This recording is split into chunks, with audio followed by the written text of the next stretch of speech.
সম্মানিত ভিউয়ার্স, আসসালামু আলাইকুম। আশা করি সকলে ভালো আছেন। আপনারা দেখছেন কৃষি তথ্য ভান্ডার ইউটিউব চ্যানেল। আমি মোহাম্মদ মোখলেসুর রহমান আবারও চলে আসলাম আপনাদের মাঝে নতুন একটি ভিডিও নিয়ে। আজ এই ভিডিওর মাধ্যমে আমরা জানতে পারবো শশা গাছের পাতা কুঁকড়ানো রোগ সম্পর্কে জানব। এই পাতা কুঁকড়ানো রোগ আমাদের গাছে আক্রমণ করলে কি কি পদক্ষেপ আমরা গ্রহণ করব, কি কি কীটনাশক স্প্রে করলে সঠিক সমাধান পেয়ে যাব সে সম্পর্কেও জানবো। আরও জানবো শশা গাছের পাতা কুঁকড়ানোর আগে অর্থাৎ পাতা কুঁকড়ে যাওয়ার আগে কি কি পদক্ষেপ গ্রহণ করলে আমাদের এই রোগটা থেকে আমরা সঠিক মাত্রায় সমাধান পাবো সে সম্পর্কেও কিন্তু আজ এই ভিডিওর মাধ্যমে আমরা আলোচনা করব।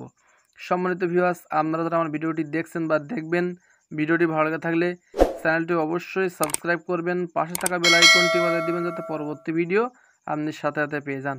সম্মানিত ভিউয়ার্স, আমরা প্রথমে জানব শশার পাতা কুঁকড়ানো রোগের একটি সাধারণ সমস্যা, যা শশা গাছের পাতাগুলো কুঁকড়ে দেয় এবং আকারে ছোট করে দেয়।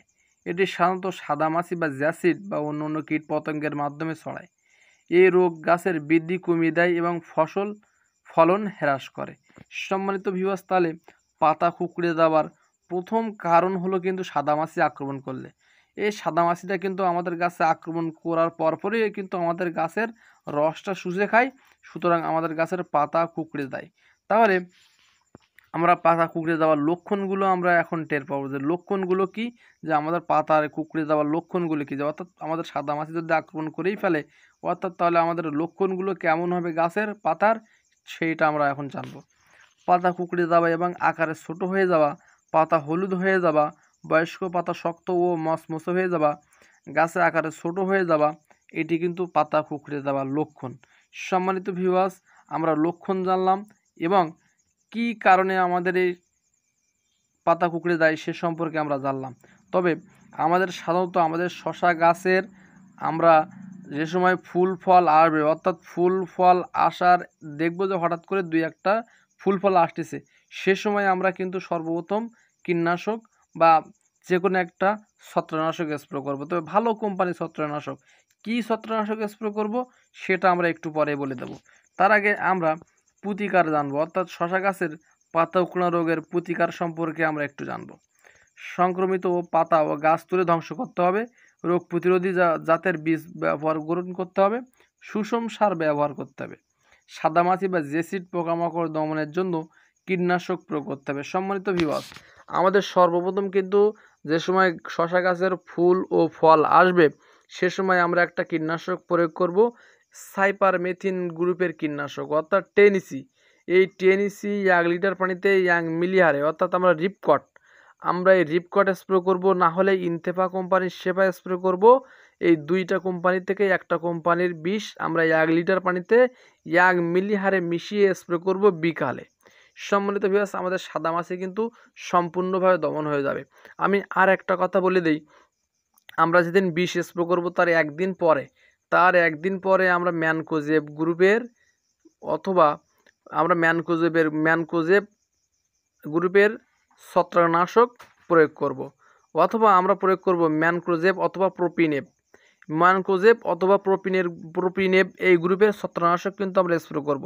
তাহলে ম্যানকোজেব গ্রুপের ছত্রাকনাশকটা কি? এটি হলো ম্যানসার। 1 লিটার পানিতে 1 মিলিহারে মিশিয়ে আমরা কীটনাশক যেদিন স্প্রে করব তার পরের দিন কিন্তু এই ম্যানসার আমরা স্প্রে করব। এই ম্যানসারটা যদি আমরা ম্যানেজ না করতে পারেন তাহলে অবশ্যই অ্যান্ট্রাকাল স্প্রে করব বায়ার কোম্পানির। এইটা সবচাইতে একটা ভালো ছত্রাকনাশক।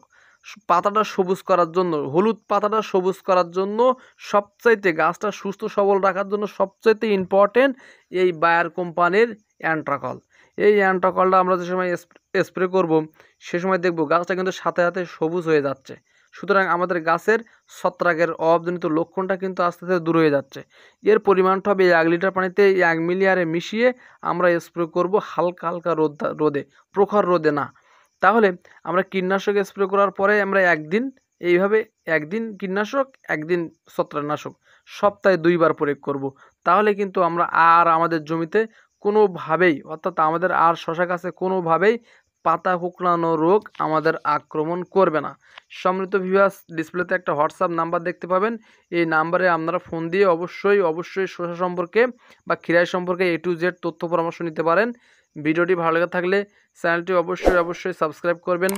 পাশে থাকা বেল আইকনটি বাজিয়ে দিবেন যাতে পরবর্তী ভিডিও আপনি সাথে পেয়ে যান। সবাই ভালো থাকবেন, সুস্থ থাকবেন। আল্লাহ হাফেজ। আসসালামু আলাইকুম ওয়া রাহমাতুল্লাহ।